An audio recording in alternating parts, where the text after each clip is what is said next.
రాష్ట్రపతి ద్రౌపది ముర్ము 4 రోజులు విదేశీ పర్యటనకు బయలుదేరారు. పోర్చుగల్, స్లోవేకియా దేశాల అధ్యక్షుల ఆహ్వానం మేరకు రాష్ట్రపతి ఆ దేశాలకు వెళ్లనున్నారు.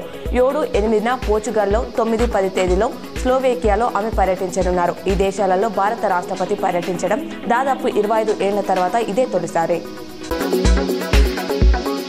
బంగాళాఖాతంలో రేపు అల్పపీడనం ఏర్పడే అవకాశం ఉందని భారత వాతావరణ శాఖ తెలిపింది. దీని ప్రభావంతో ఏపీలో పలు చోట్ల నేటి నుంచి 4 రోజుల పాటు తేలికపాటి నుంచి మోస్తారు వర్షాలు కురుస్తాయని తెలిపింది.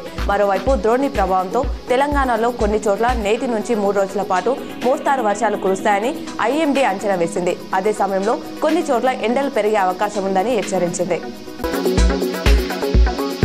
రాష్ట్రంలో సన్నబియ్యం రేషన్ పంపిణీ కొనసాగుతుంది. ఇప్పటి వరకు 1.27 కోట్ల మంది సన్నబియ్యం తీసుకున్నట్లు అధికారులు తెలిపారు. మొత్తం 90.42 లక్షల రేషన్ కార్డులు ఉండగా ఏప్రిల్లో 42 లక్షల కార్డులపై లబ్ధిదారులు బియ్యం తీసుకున్నారు.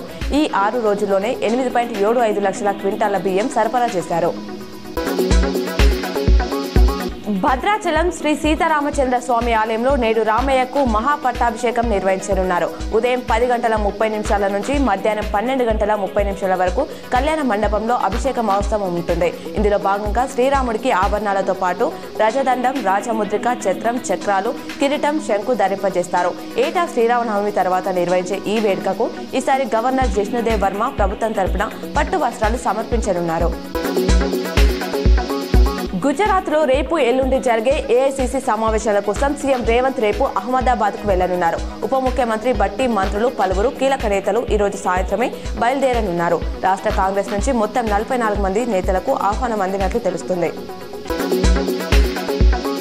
వార్సిటీలో ఉద్యోగాల కోసం 15 ఏళ్లుగా ఎదురుచూస్తున్న నిరుద్యోగ యువతకు రాష్ట్ర ప్రభుత్వం గుడ్ న్యూస్ చెప్పింది. 12 వార్సిటీలో ఖాళీగా ఉన్న 2,500 పైగా అసిస్టెంట్ ప్రొఫెసర్ జాబ్స్ ను భర్తీ చేసేందుకు ఆమోదం తెలిపింది. ఈ మేరకు విద్యాశాఖ ఉత్తర్వులు జారీ చేసింది.